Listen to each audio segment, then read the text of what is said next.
Bab 518. Pesta Keluarga Su. Melihat postur tubuhnya yang seperti itu, Erik Kin berkata dengan dingin, "Aku rasa itu tidak perlu. Selama jiwa Finola Su masih ada, aku akan menggunakan seluruh kemampuanku untuk menemukannya. Tapi kamu, tidak akan pernah ada kesempatan lagi. Kamu akan benar-benar menghilang dari dunia ini, dan tidak akan meninggalkan apapun." Erik Kin mencibir. Setelah berbicara, Erik Kin menjentikkan jarinya dan langsung menundukkan kepala Louis Su. Dia mengulurkan kedua tangannya dan meremas jiwa Louis Su. Di villa besar ini, dua mayat jatuh ke tanah. Erik Kin duduk di sini dan tidak berbicara untuk waktu yang lama. "Finola, aku akan membalaskan dendammu." Erik Kin menghela napas dalam-dalam. "Jangan khawatir, apa yang aku janjikan pasti akan aku lakukan. Aku akan membiarkan kakek besar Su kembali ke tangan kakek Su." Setelah berbicara, roh api spiritual dinyalakan di telapak tangan Erik Kin. Nyala api menutupi mayat Louis Su dan Sheila Xiao, dan hanya dalam beberapa saat, kedua mayat itu dibakar menjadi abu. Erik Kin melirik arlojinya. Saat itu sudah jam 10 pagi, waktunya sudah pas untuk pergi ke rapat umum keluarga Su. Setelah itu, Erik Kin keluar dari Deep Cloud Villa dan mengendarai mobil Louis Su ke rapat umum. Setelah melihat Ciwa, hati putus asa Erik Kin menjadi muncul secercah harapan. Setelah melihat bahwa jiwa itu abadi, Erik Kin akan membawa kembali Finola Su bahkan jika dia telah pergi ke alam lain. Bahkan jika dia bereinkarnasi, Erik Kin akan menemukan orang yang menjadi reinkarnasinya itu. Pada rapat umum hari ini, semua yang datang adalah anggota inti dari keluarga-keluarga Su dan beberapa mitra kerja. Kakek besar Su, sebagai kepala rumah keluarga Su, secara alami akan mendapatkan penghormatan, dan itu bertepatan dengan musim tahun baru, jadi setiap orang memberinya hadiah satu demi satu. Yang duduk di sebelah kakek besar Su adalah Doni Su, orang yang mengurus bisnis keluarga Su.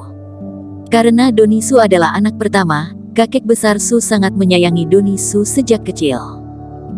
Akhirnya, karena semakin banyak keturunan, dia tidak ada perasaan gembira seperti itu.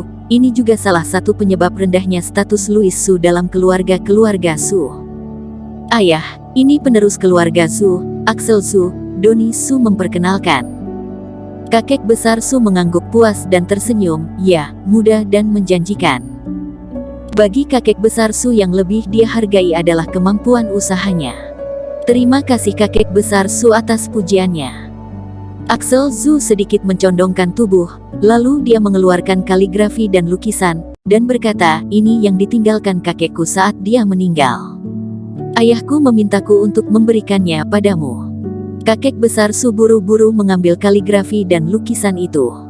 Dia sangat bersemangat dan berkata, "Ini tulisan milik Wang Zizi." "Tepat sekali." Axel Su tersenyum.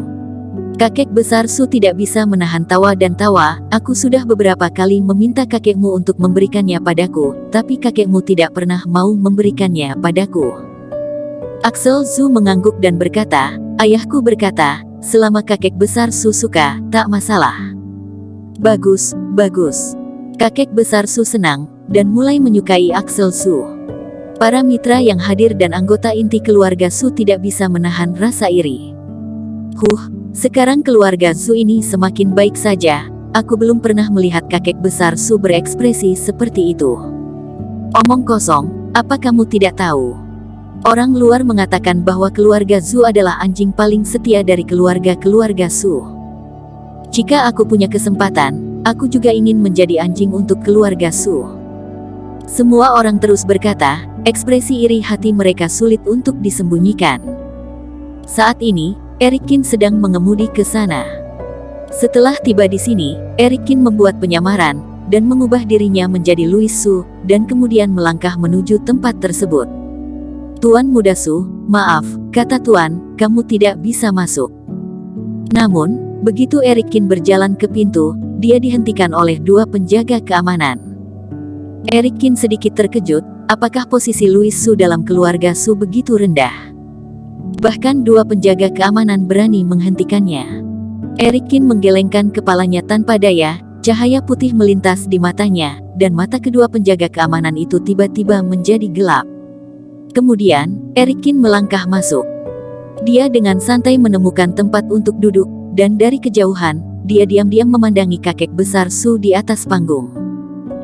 Meskipun Louis Su sangat rendah posisinya dalam keluarga Su, dia adalah tuan muda ke-8 dari keluarga Su. Begitu banyak rekan kerja yang masih mengangkat gelasnya untuk menyambutnya.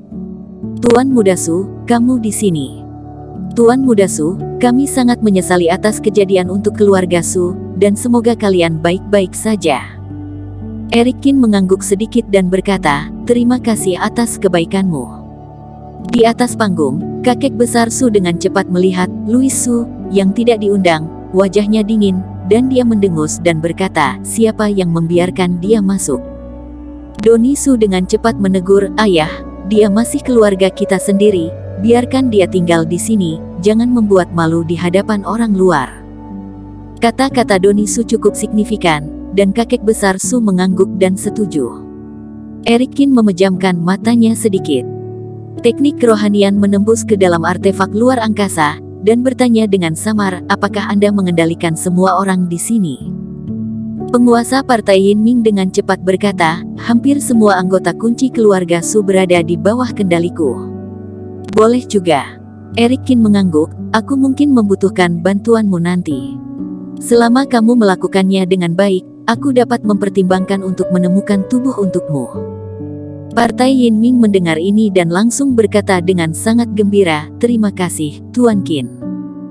Waktu berjalan sangat cepat selama periode ini, Axel Su berkali-kali turun dari panggung dan terus berbicara dengan semua orang. Setelah beberapa saat, kepala pengurus masuk dari luar. Ia memiliki status yang sangat tinggi dalam keluarga-keluarga Su, meskipun hanya seorang pengawal, tidak ada yang berani untuk tidak menghormatinya. Ketika dia muncul, banyak rekan kerja berbondong-bondong mendatanginya, berharap orang itu dapat berbicara hal-hal yang baik di hadapan kakek besar Su. Kepala pengurus itu sangat rendah hati, dia tersenyum dan menyapa semua orang, dan mengambil anggur di tangan mereka. Tuan, jika Anda memiliki kesempatan, ingatlah untuk bertamu ke bagian timur. Tuan, anak aku sangat tertarik pada seni bela diri. Aku ingin tahu apakah dia bisa menjadikan Anda sebagai gurunya. Tuan, tidak tahu setelah berapa lama, orang-orang barulah mundur. Kepala pengurus itu meremas batang hidungnya, tampak sedikit lelah. Selama periode ini, mata Erikin terus tertuju padanya. Saat ini, dia adalah satu-satunya Grand Superior Master dari keluarga Su, ingin memaksa kakek besar Su untuk turun tahta, harus melewati dia. Pada saat ini, tatapan kepala pengurus itu tiba-tiba beralih ke Erikin. Matanya bertemu dan percikan aneh tiba-tiba terjadi. Mata kepala pengurus itu menjadi serius, matanya sangat dalam. Perasaan itu, seolah-olah dia telah melihat semuanya sedari awal. Wajah Erikin berubah sedikit, dan dia segera menoleh. Pada saat ini, suara kepala pengurus itu datang ke benak Erikin, Tuan Muda ke-8, sudah mati, bukan? Erikin tiba-tiba kaget dalam hatinya. Benar saja, sang kepala pengurus itu mengetahui identitasnya.